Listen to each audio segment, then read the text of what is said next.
Hey, good people. So recently somebody asked me, Hillary, with your method of training, will you always have to use food lures, a prong collar, an e-collar? Will it be something that your dogs will always need? And the answer is yes and no.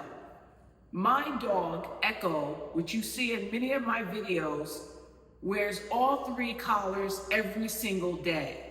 Do I use all three every single day? The answer is no. It's just like you drive a car with brakes in it. Do you use the brakes every single time? No, you use them when you need them. So let me give you an example. Once my dog or your dog that I train understands sit, and they've been taught how to sit using food lure, hand signals, leash pressure, e-collar, voice, or empowered voice. You don't have to then reteach the dog all of those things.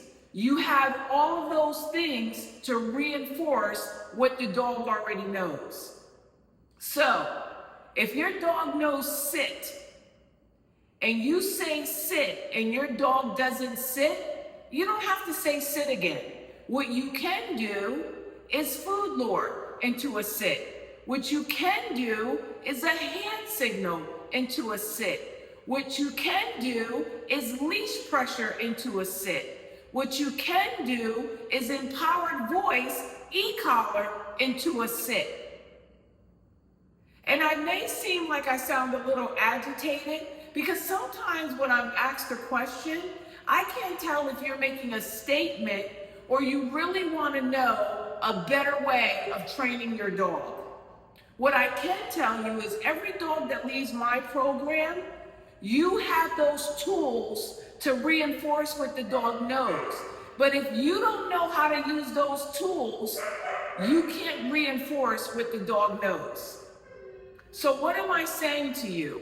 Is yes, I recommend that your dog and any dog that goes through my program wear all three collars. Will you have to use all three collars every day? No.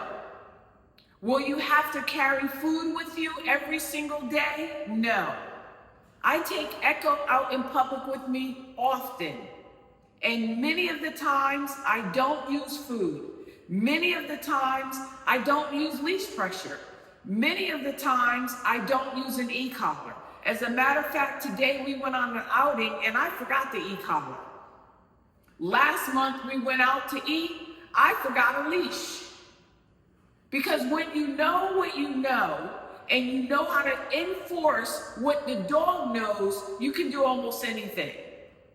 The problem is you have to be confident and practice what the dog knows and practice all of the different things, because it's not fair to put a correction on the dog when you haven't properly made sure the dog understands what you're saying to it. And the way that you know that the dog understands it is going through all of the things I just mentioned. I hope this is helpful. I'm not trying to be harsh or critique or hard on anyone who's asking me questions, but I want to know, you tell me, are you asking a question because you're doubting what a dog is able to do based on a 30-second video that you watch? Or are you asking the question because you really want to grow and be a better owner, trainer, dog, responsible person? I don't know, but I hope that my answer gets you to the next level, whichever way you want to take it. Deuces.